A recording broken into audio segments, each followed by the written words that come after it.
Hi, my name is Aljaz and I'm the co-founder of Coil. So what is Coil, right? So Coil is a payment-enabled smartwatch bought by banks in bulk and issued for free instead of plastic cards.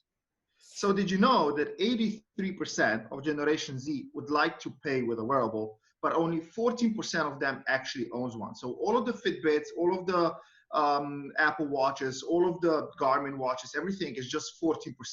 So that leaves 69% or almost 70% of the market, or 1.6 billion people worldwide, completely untapped. So why is that, right? Well, because the current solutions are way too expensive, with Apple Watch coming in at $400 and the cheapest wearable that you can pay with a Visa and MasterCard coming in at $160, which is a Fitbit. So why are we targeting banks, right? So banks they don't have enough differentiating products to differentiate one bank to another bank. So right now they're really desperate to innovate because they're essentially being discriminated by fintech newcomers like Revolut, N26, Google coming in, Apple, Facebook, and others, right? And they're really struggling to retain the Generation Z customers. So, but now you can ask, right, why not just pay with a phone? Everybody has a phone, everybody can pay with their phone, yes. But only 24% of iPhone users are actively using Apple Pay on their phones.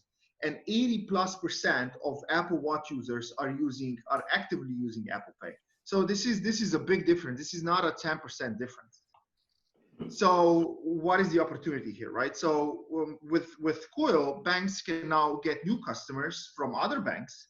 They can retain the old ones from switching to other fintechs. And on top of all of that, they can increase transactions, which we'll get to a little bit later.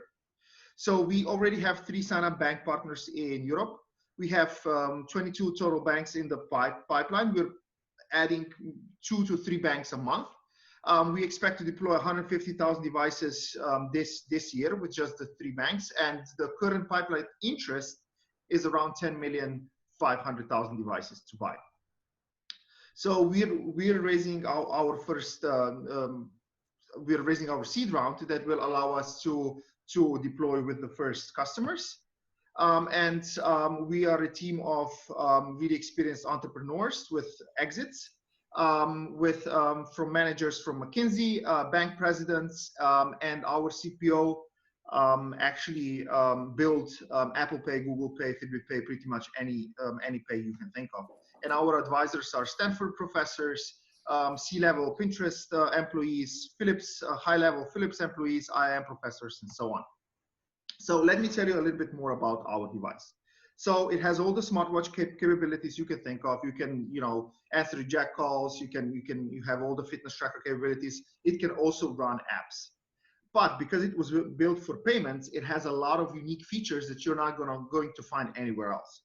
Of course, it has all the contactless payment solutions that you can think of, MasterCard, Visa, real-time payments.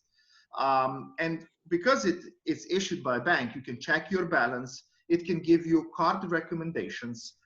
You can set spend restrictions, and on top of all of that, you can load most of your access cards, and it always works, even when you ran out of battery. So if we compare it to other devices, you'll see that because it was built for payments, it has a lot of unique features that you're not going to find anywhere else. So let me tell you a little bit about your first financial health bracelet. Because Coil is issued by a bank, it's not just a device, it's a whole ecosystem. So it's comprised of CoilPay and Coil Dev. So CoilPay serves as a contactless payment platform in a box for banks that do not have one, and it allows seamless integration with any existing bank payment solution. And Coil Dev is essentially a development solution for Coil wearables and app store for Coil One users. And because it can run apps, basically banks can, for the first time, leverage their customers, and they can create meaningful partnerships with the third-party brands and already existing partners. And they can build apps for club memberships, Metro cards, budgeting, Uber, pretty much anything you can think of. So the market is big. It's 200 billion right now. It's going to quadruple in the next 5 years. And it's now even accelerating because of the COVID-19 and contactless payments. And we're expect to deploy 5 million devices in the next year and a half. we make money from devices themselves, and we take a cut from each payment. And of course, we make money from apps and add-on services. So if you have any questions, and if you would like to see a device in person, please do not hesitate to ask. Thank you.